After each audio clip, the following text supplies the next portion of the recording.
I think the number one issue I run into with any application is I feel like I'm honestly almost competing against the bank as I'm working through it, and I work for the damn place. So the reality is that I've got to play offensively. I've got to think from the perspective of the customer, and like Brian had just said, it puts us in an offensive position to try to push the thing through to try to win the game by scoring points, not stopping the borrower from scoring the points. Welcome back to Lords of Lending. Today, we're going to do a little spin. We're going to do some rapid fire because that's how I roll. We're going to do Steph Asks the Experts. Before we get started, though, make sure to like and subscribe at the Lords of Lending because we are just full of real tips, no fluff for small business owners. Fun facts. Now, okay, this format, I'm going to grill the best minds in the business so you can get the truth without the jargon, no acronyms. Today, I have my fellow Lords of Lending, Idiot. Mr. Brian and Mr. Shane, and we're going to do this rapid style fire. Well, no, we're going to do this rapid fire style. And we're going to talk about something that's really important to me. What makes us different from every other lender in the market? I get that question on a daily basis. Well, what makes you so different, right? And for many, many years, it was a self-reflection question. And it was something I asked myself, what really does make me so different? Or what makes me so special? Why should they go with me? Why should business owners call us or trust us or listen to us, right? All right, let's go. Round one. The big differentiator. Brian, in one sentence, why are we not like every other bank? That's something that I get asked a lot as well. Almost any conference we go to, same question. So what makes you different? And I think the thing that makes us different is our mindset. We think like business owners. We're here to make a deal work, not to find a reason why it doesn't work. Boom. Love it. Yes. I'm buying that. I'm buying that. I'll take I'm buying it and I trust it. Shane, one line version. Shane words. I'm a really damn good player at offense for the business owner. I think the number one issue I run into with any application is I feel like I'm honestly almost competing against the bank as I'm working through it, and I work for the damn place. So the reality is that I've got to play offensively. I've got to think from the perspective of the customer, like Brian had just said, it puts us in an offensive position to try to push the thing through to try to win the game by scoring points, not stopping the borrower from scoring the points. Yeah, I like it. That's it. All right. Number two, this one is my big one. All right. This is my why. My why in life, my why in business, and my why we're doing Lords of Lending. Client experience. Oof. I know that. I mean, that in of hour-long itself, conversation that itself. to me, I remind myself of this every single day. Everyone I talk to, on my internal, external, friends, family, I always say I do what I do because I truly care about the people, all the people, the clients, the inside people, the people I work with, the people in my family. I am in the people business. My lifelong mission is to help people and to be around people and to add value and create experiences, right? Most lenders just rattle off rates and terms and features and benefits and products and yada, yada, yada, yada, yada, right? But we are in the business of people, understanding what their dreams are, how can we add value, how to really help them create lasting businesses, right? It's not just about, let me get you some money. No, I want to be in this for the long haul, right? Rates and tools and products are that's just features and benefits. We need to add value with strategy, right? So the client experience, Brian, I want you to define your ultimate client experience. My ultimate client experience for me, I think is kind of goes along with what Shane mentioned. And it goes along with my background as an attorney. The thing that you learn in law school, or that you should learn in law school at least, and that you learn as an attorney is spotting issues. So what does that mean? That means that you are looking at a transaction at the very beginning, trying to find all of those little things like Shane mentioned all of those little potential issues down the road so that you can prepare against it. You can build your case, so to speak, against those issues and mitigate those issues as best you can. So to me, putting the client first, that involves, okay, strategizing with them and then figuring out here's the issues that are going to be in front of you. Here's how we can make it work in spite of or with those issues in place. Love it. So Lord Brian has your back. He's protecting you. And from a legal perspective, making sure that you're not blindsided by stuff you might not know because you don't have that legal background. So talk about value add, right? All right, Shane, client experience in Shane words. In Shane words, I hate freaking surprises so much on SBA loans to the point where it causes me to have an overabundance of anxiety from the moment I get a phone call from somebody to the moment that the deal closes. And it's more so because of the empathetic view I have to take of crap, this person's going to hate me if this problem pops up and I didn't warn them ahead of time. Like we talked strategy, Brian talks strategy, and it feeds tangents off of that element, but the number one pain point is that something came out of nowhere. All of a sudden, I'm getting asked for some bull crap that I didn't know about ahead of time. And so my whole idea is I gotta create clarity. And along with that is this element of understanding what the heck a stupid banker's saying. Bankers have the worst vernacular. They use all of these dumb garbage acronyms day in and day out, and we forget oftentimes that people have no freaking clue what the hell we're saying. So, like, we spend a lot of time, like, working on the phone trying to get someone to the point, and we really fail when it comes to making it simple and clear. So, I've been trying to change myself because I know I can feed right into that, and I talk way too much just like I'm doing right now. And the reality is that it's boiling it down to as simple of a process, as simple of an explanation as possible, not trying to oversell the element to the customer. Let them make a decision based off facts, not just the salesmanship that goes behind it. BDOs are great at selling garbage. Like we can, and any most salespeople in the business funding world can sell you just absolute garbage, and you'll think it's gold. But the reality is behind that is it doesn't empower you to make appropriate decisions, and I think it breeds this element of distrust for the bank itself and where it's going. So if I can provide a clear picture, one that helps somebody to really understand what decision they're getting into, I think that is what is gonna separate us and from a client experience perspective, more so than any other lender. Because SBA loans are a commodity, and every bank's selling the same dumb product that it all is the same with a little bit of a twist, a different wrapper, if you will. But what makes that different is I get to warn you ahead of time what that's gonna taste like. And I spend Mhm. time on that and you knowing what that's gonna taste like than more so what actually the inevitable product is in the end. Perfect. And leads me into the next round three, which is the tough deal factor. And we are all human, and inherently, humans want to take the easy path, right? Everybody, everyone. So we've all been guilty of this. We've all had borrowers come to us that say, here's my package. I've been turned away by this bank and that bank, and I don't quite understand why. And it's probably because it's a complex, multifaceted deal.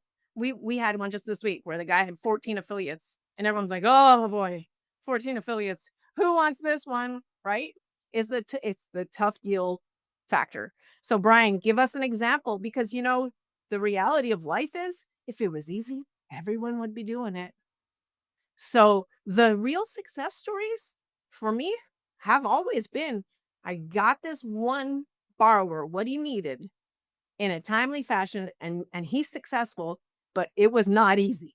The hard ones are just so much more satisfying, right? So Brian, an example of a tough deal factor and how do we cut through the tape? I think one of the toughest ones I've had lately was one where, yeah, there was the borrower had a bunch of other businesses they owned that were not doing quite as well as the actual company that he was getting the loan for. And so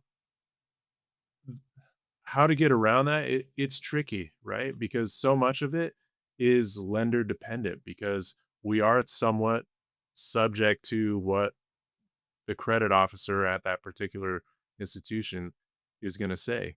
Now, the way that we were able to get around it was instead of trying to hide the ball, like so many times, I'll get deals from brokers or whoever it is, and they'll want to say, well, yeah, this is an issue, but maybe let's not mention it to the underwriter or something along those lines.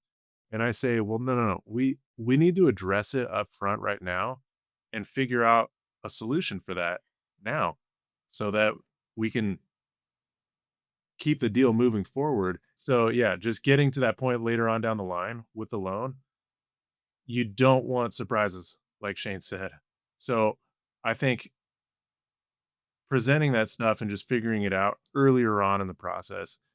I know I'm kind of saying the same thing as I did last time, but that is really the way to get through those tough deals is to just sit down and spend your brain power figuring out the problems and how to work around them. All right, Shane, strategy on tough deals? Run? Make the complex as simple as possible in the way you put things together. I think deals are tough because they don't they the actual breakdown of that deal hasn't been fully put together yet. So, if a customer comes to me and says they want $5,000,000 and they need it for doing 15 things, they don't break it down. That's all they do. They say, "Oh, I wanna buy a property. I wanna refinance $2,000,000 in debt. I wanna do blah, blah, blah, blah, blah." But the most complex part of an SBA loan is when you have multiple uses of proceeds. So when that loan is being used in multiple ways beyond just one. If you're just going to buy a property, it's basic, and us to be able to close that basic deal is much simpler. The pathway to paperwork is that much easier. But the moment you throw in other elements, it creates a new pathway of paperwork and complication and storyline that you have to use and back up and create supports for. So I think the toughest deal is the one that has the most moving parts. And if you don't come in with a plan backing that up to itemize out for us, staunchy, annoying lenders, exactly how you plan on spending that bill, it will crumble. And so our job as the lords of lending, if you will, are to spend time with you and I'm gonna use the word, Steph, curate, right? Curate perfect, gorgeous this perfect, beautiful, gorgeous package that creates a very easy linear path to every element that you ask for, and that's what will separate that tough deal or will not separate, but will create an easy deal from what otherwise would be a tough one if not working with the right person. So let's do the complete opposite of your curation of the linear path and simplify. No, it has to be curious. Yes, simplify the hell out of your damn deal, because the more you ask for, the harder it's gonna be. Fine, we'll take that. So I'm with you 100%. All right. Signature move. Everyone has a signature move, all right? In this business. And all the Michael Jordan 7-second airtime. My signature move is if someone remembers one thing about me is Steph made it happen. I execute. That's the one takeaway. They forget the bumps, they forget the process. When I see them 10 years down the road, they're like, this is the girl that made it happen. She found a way, we worked together, made it happen. All right. Brian, what's your signature move? What is the one thing they'll remember about you? One thing they'll remember about me, whew, man. Is One thing that Italian/Hawaiian hair. That's definitely the winner for me. Look at this yes, mix of that Italian, was Hawaiian, gorgeous. Lots of product. the goal. Yeah, tons of product, tons. No, the thing that I think well, one thing I hear a lot from people is, "Wow, thanks for picking up the phone. Boom. Thanks for Love it. calling me back." I Showing I up. literally cannot even believe that that is the standard, but apparently that's the standard. And so if I had a Showing up. signature move, that's probably it. Am I 100% perfect at it? No, I'm still not. But I still try my very best to always get back to people. So, He's got Love it. I'll bike take that. I'll take that all day to the bank. gorgeous Take it to foam the bank. biceps. All right, Shane, what are we were gonna what is a small business owner going to remember one thing about you? I don't leave them alone, if that makes any sense, right? I don't want people to feel left in the dark and in the Oh, I lo like like, that. alone in this process because it's such a pain in the rear. I'm watching my language so I don't have to put explicit on the YouTubes.